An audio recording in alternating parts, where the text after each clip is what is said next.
जैसे कि आपको पता ही होगा कि क्लास 10 यूपी बोर्ड एग्जाम में 4 अंक के पत्र आते हैं। 3 नंबर आपको पूरा का पूरा कंटेंट लिखने पर, 1 नंबर आपको फॉर्मेट पर दिए जाते हैं।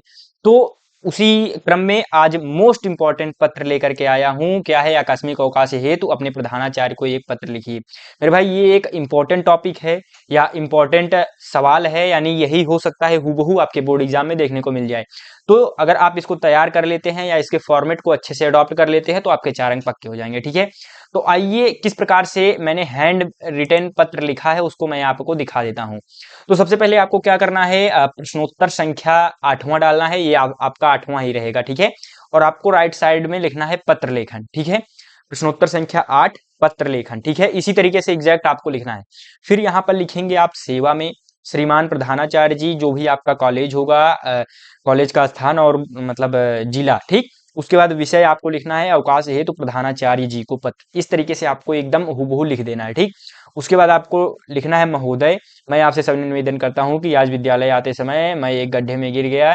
ठीक है, ऐसे कुछ भी आपको बना करके लिख देना है, क्योंकि बारिश की वजह से मैंने अपना बैलेंस खो दिया और फिसल गया, जिससे मेरे सिर पर बहुत ज्यादा चोट लग गई। यद्यपि प्राथमिक उपचार करा लिया है, परंतु दर्द के कारण कक्ष में आने या कक्ष में पढ़ने में असमर्थ हूँ। ठीक है, अतः आपसे निवेदन है कि हाँ, एक चीज यहाँ पे ध्यान देना, आप महोदय के बाद आप पहले अपना कारण लिखेंगे, यानी जिस कारण से आप विद्यालय नहीं आ रहे हैं। ठीक है, उसके बाद आपको क्या लिखना है कि अब जो है कि क्या कहते हैं, अब उसके लिए आप जो छुट्टी मांगेंगे, निवेदन करेंगे कि आप मुझे कृपया छुट्टी दीजिए, 1 दिन का, 2 दिन का, 3 दिन का। ठीक, तो उस हिसाब से नेक्स्ट पैराग्राफ में आपको वही चीजें लिखनी है। ठीक है, तो अतः आपसे निवेदन है कि मुझे 2 दिन का, वो 21 व 22 अगस्त 2025 का आकस्मिक अवकाश देने की कृपा करें। ठीक है, तो अवकाश सलजम वाला सा रहेगा, सपेरा वाला नहीं। ठीक है, तो इस प्रकार से आपको लिख देना है। उसके आगे बढ़ते हैं। अब उसके बाद आप लिख सकते हैं, उसके बाद आपको लिखना है आज्ञाकारी शिष्य।